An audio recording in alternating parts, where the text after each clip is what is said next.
हटा थाने से चंद कदमों की दूरी पर सेंट्रल बैंक में चोरी की कोशिश की बड़ी वारदात सामने आई है। अज्ञात चोर रात में लूट के इरादे से बैंक में घुसे लेकिन असफल रहे।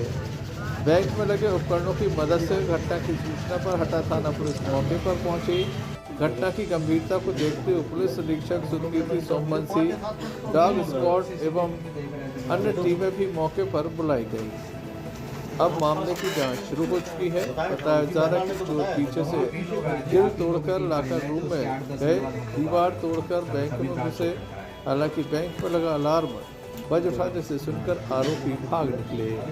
गनीमत रही कि बैंक में बड़ी वारदात होने से टल गई। पुलिस की टीम में बैंक में लगे सीसीटीवी अन्य स्थलों के फुटेज के आधार पर जांच की जा रही है। हटा थाना पुलिस के द्वारा पेट्रोलिंग की जा रही है। रात गश्त पर सवाल खड़े हो रहे हैं कि चोरों के हौसले इतने बुलंद है कि थाने के पास ही बैंक जैसी संस्थाओं में चोरी करने का दम दिखा रहे हैं। अधिक एक और पॉइंट भी है सुधीर, बारूद यूज हुआ होगा तो कुछ जलने का वो होता है, हाँ ब्लैकनिंग होती है जो। आज सुबह अर्ली मॉर्निंग हमें ये सूचना प्राप्त हुई थी कि कल रात में हमारा ये अटाका सेंट्रल बैंक ऑफ इंडिया है, यहाँ पर किसी व्यक्ति द्वारा जो है वो रात में लूट का प्रयास किया गया है। और थाना प्रभारी द्वारा कंट्रोल रूम को सूचना दी गई और बैंक के जो कर्मचारी हैं उनको भी उनके सेंट्रल सर्वर जो दिल्ली में है वहाँ से सूचना प्राप्त हुई थी। तो तत्काल थाना प्रभारी जो है वो यहाँ पर पहुँच गए थे और लकीली पुलिस टीम जो है वो टाइम पर पहुँच गई और जो आरोपी है वो अलार्म सुन के भागा है यहाँ से और वो कुछ लूट नहीं कर पाया है। यहाँ पर किसी प्रकार की कोई पैसे की या किसी अन्य डॉक्यूमेंट्स की, जेवरात की, लॉकर्स में जो लोगों के बहुमूल्य चीज़ें होती हैं, किसी प्रकार की कोई लूट नहीं हो पाई है। ये इसमें एक अच्छी बात है। लेकिन इसमें एक पॉइंट और भी है कि जो ये प्रयास हुआ है उसमें बैंक के कुछ जो पीछे के एरियाज हैं जहाँ पर सिक्योरिटी कमज़ोर है उनकी भी वो भी उजागर हुए हैं इसमें।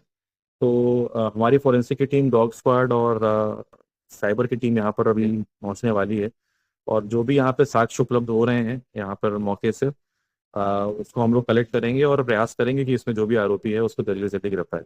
सर आरोपियों का अभी तक कोई क्लू या कोई ऐसी चीज? नहीं, अभी तो कुछ फुटेज मिल रही थी पर वो बहुत क्लियर नहीं है जो बैंक में यूजुअली होती हैं।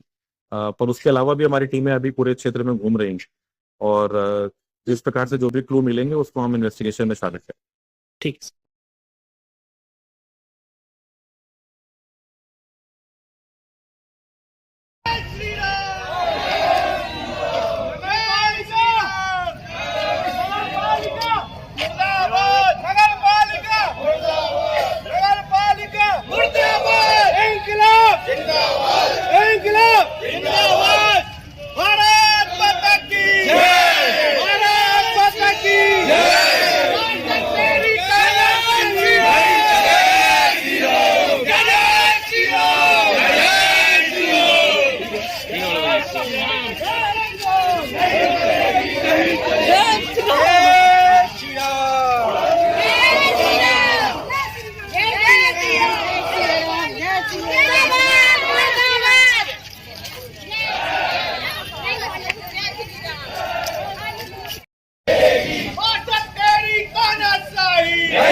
हमने आपको एक खबर दिखाई थी कि दमोह नगर पालिका के अंतर्गत आने वाले फुटेर वार्ड नंबर 5 में विकास के नाम पर भ्रष्टाचार की गंगा बह रही है।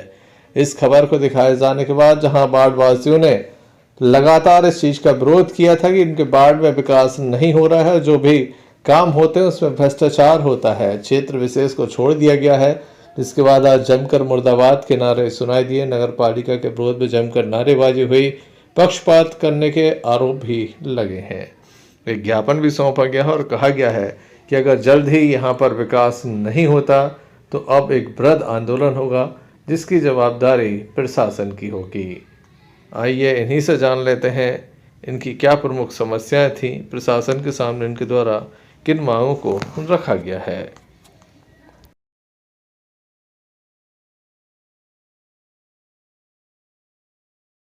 जो अधिकारी जाते हैं उन्हें खाना पूर्ति कर मतलब माननीय कलेक्टर महोदय जब जाएंगे ना तो उसमें विश्वास होगा जनता को, स्वयं अपनी आंखों से देखेंगे कि हाँ यहाँ के आदमी क्या इंसान है क्या जानवर है। हम जब पूछना चाहते हैं प्रशासन से क्या कर है क्या हम लोग, या तो नगर पालिका बता देवे कि फुटेगा पार्क नगर पालिका सीमा से बाहर है तो हम लोग वैसे व्यवस्था करेंगे। वार्ड में नहीं याद किया, हमारे 17 साल से हमारे वार्ड में काम ही नहीं हुआ। देख के काम हो रहा है, हिंदू समाज का काम ही नहीं हो रहा भाई, देख का काम हो रहा है वार्ड का। पूरी वार्डों की रोडें बन गई, कुलियों की फुटेरा 5 की रोडें नहीं बन रही। रोड बनाई कहाँ तक, अजमेरी हाल के आगे तक, उतने से काम बंद कर दो। हमारे का वार्ड में नहीं याद का रहते ही नहीं है। हमारे इसे हमारे शासन से के वो चाहते कि हमें वार्ड की बा करो पूरी और हमारा वार्ड में काम करवाओ। रोड नालियों की क्या स्थिति है? नाली की स्थिति जो है कि कोई लड़का गिर जाए, बच्चा गिर जाए, गड़ जाए तो खड़ नहीं पाए, पूरी नाली जाम है। अभी जो निकलने के लिए रास्ता था और एक रास्ता ऐसी कर दिया स्कूल के पीछे से कि बच्चा पढ़े भी बीमार हो होते को पूरा मेला है, नाली को ऊपर से काम हो रहा, नाली ढाक से कैसा निर्माण कर सड़ा निर्माण हो रहा है। तो नाली है मतलब 20-25 साल से हम लोग के यहाँ ना रोड ना नाली कुछ नहीं है, कोई व्यवस्था नहीं है। नगर पालिका की बस चुनाव आते हैं, कोई भी आता वोट लेके चला जाता है, ना कोई काम करवाते हैं, ना तो झाड़ू, ना तो कोई वो सफाई गाड़ी, ना तो कोई कर्मचारी। स्थिति तो कितनी गड़बड़ है क्या बताओ। अभी अभी इन लोगों ने क्या किया, सरकारी स्कूल के बीच में से नाला डाल दिया पार्षद में, जो वहाँ से गंदगी पूरी आ रही है, वहाँ बीमार भी हो रहे हैं बच्चे लोग, वो गिरते भी हैं लोग। ना तो रोड इतनी कर रही है कि कोई बच्चा अगर साइकिल चला रहा है और गिर गया तो ये मान के चलो या तो खून निकलेगा या तो हड्डी फ्रैक्चर हो जाएगी। हम लोग से यही है प्रशासन से मांग कि हम लोग के यहाँ रोड नाली का जितनी जल्दी हो सके उतनी जल्दी काम करवा दे। वार्ड में है और वहाँ पे जो निर्माण कार्य हो रहा है, क्या मानते हैं आप? वास्तव में स्थिति विभत्स है। अगर पब्लिक रोड पे उतर रही है तो वास्तव में स्थिति खराब है। जो मेन रोड है ना वो तो 17-18 साल से नहीं बनी है, 2-2 फुट के गड्ढे हो गए हैं और पानी उस तरफ वाली लाइन में तो जाते ही नहीं है, हवा जा रही है। अगर प्रधानमंत्री का सपना है हर घर पानी, और इस तरफ है जो बाढ़ के 2 हिस्से हैं, जिस तरफ एक बार समाज रहता है वहाँ तो पानी जाते ही नहीं है, सिर्फ हवा जाती है और टैक्स मतलब उसका भुगतान हो चुका है, सिर्फ हवा जा रही है बस। है क्यों सड़कों पे आना पड़ा है? ये हमारे फुटेरा वार्ड 5 के गरीब माझी समाज के लोग हैं, लगातार ये संघर्ष कर रहे हैं। बेसिक जो सुविधाएं होती उनके लिए, जिसमें रोड निर्माण हो गया, प्रधानमंत्री आवास योजना का लाभ हो गया, नालियों का निर्माण हो गया। इसमें बड़ा बात ये सामने आ रही कि जहाँ वो पार्षद है जीशान पठान, पहले आपराधिक बड़े कृत्य में रहा जिसमें एनएसए के तहत कार्रवाई हुई थी। उसके बाद जब भी कोई हिंदू महिला उसके पास जाती है कोई भी आवेदन लेके कि हमारा कुटीर का चाहिए पैसा या नाली के लिए विषय के लेके, कुटीर को लेकर उसने 10,000 और 20,000 रुपए की मांग की है, जैसा कि मुझे सूचना मिली। आज उसी विषय पर लिखित में हमने आवेदन दिया है। दूसरा, उसी जगह एक शिव मंदिर है, उसके सामने अजमेरी हाल भी है। अजमेरी हाल में जब भी शादियां होती हैं तो सारे मार्ग को बंद कर दिया जाता है।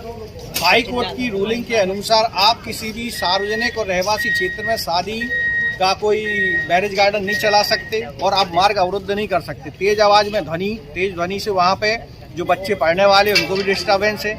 एक शासकीय स्कूल शहीद प्रेमचंद ने जहाँ पे इसी पार्षद के द्वारा अवैध रूप से जो अतिक्रमण है वो तो नहीं हटाया, लेकिन स्कूल के बीच से एक नाली बना दी। उस नाली में से 24 घंटे गंदगी बह रही। जो बच्चे उधर शिक्षा प्राप्त करने जा रहे हैं वो बीमार पड़ रहे हैं, नाली में गिर के घायल हो रहे हैं। पूरे वार्ड की नालियां लबालब भरी हुई हैं। जो हमारे नगर पालिका से सफाई कर्मी आते हैं उनको स्पष्ट रूप से मना कर दिया है कि अगर तुमने उधर सफाई करी तो मैं तुम्हारी अटेंडेंस नहीं डालूंगा और तुम्हारी शिकायत दर्ज करूंगा। इस डर से उधर के जो कर्मचारी हैं वो भी नहीं आ रहे। इस विषय को लेकर एक मुरारी रेकवार करके एक व्यक्ति, उसकी शिकायत हुई थी, उसका घर गिर गया। एक हमारे साथ हमारी बहन भी है साथ में, उनका भी घर गिर गया है, लेकिन इनको कुटीर का लाभ नहीं दिया गया। जब ये उनके पास कुटीर के संबंधित विषय पर गई तो इनसे 20,000-25,000 रुपए की मांग करी गई। इस विषय पर लिखित शिकायत पहले भी दी जा चुकी है, लेकिन प्रशासन के उदासीन और भ्रष्ट रवैये के चलते आज यहाँ पे गरीबों को उनका हक नहीं मिल रहा है। मजबूर होकर आज समस्त रैकबार समाज और अन्य समाज के लोग जो गरीब हैं स्थान पे रहते हैं, सारे लोग इधर पे आए और अपनी मांग इन्हें रखी है। जी, क्या नाम है आपका? रुक्मणी देवी। कहाँ से आई? क्या समस्या है आप लोगों की? हमारे यहाँ की रोड नहीं बन रही है, 5 साल से तो पुलिया टूटी है और कहीं से देवी जी को रास्ता है और माता भी लकारती हैं, तो बोली भी क्या है ना, इतनी रोड बन रही तो कम से कम भैया पुलिया तो बनवा दो, तो बावी नहीं बनवाई है। रात बेरात कोई की गाड़ी भी हो जाए, कछु भी हो सकता है। 5 साल से पुलिया टूटी गई है। अभी कहाँ तक रोड बनी है? अभी कहाँ तक रोड बना? आज मेरी हाल से हाँ स्कूल तक बनी है, वहाँ खबर पहुँचाई थी भैया न बनाओ रोड तो कम से कम पुलिया ढकवा दो जा। जैसे ट्रैक्टर है, गाड़ी है, माता भी लकारती है, पने की गाड़ी पलट जाए, मगर वो भी नहीं सुनी हमारी। यही कितनी महिलाएं आई हैं, दिखाओ सब। बाढ़ पार्षद के विरोध में सड़कों पर प्रदर्शन देखने को मिला है। ऐसे में देखने लायक होगा नगर पालिका नींद से जागती या फिर बड़े आंदोलन के लिए तैयार रहती है।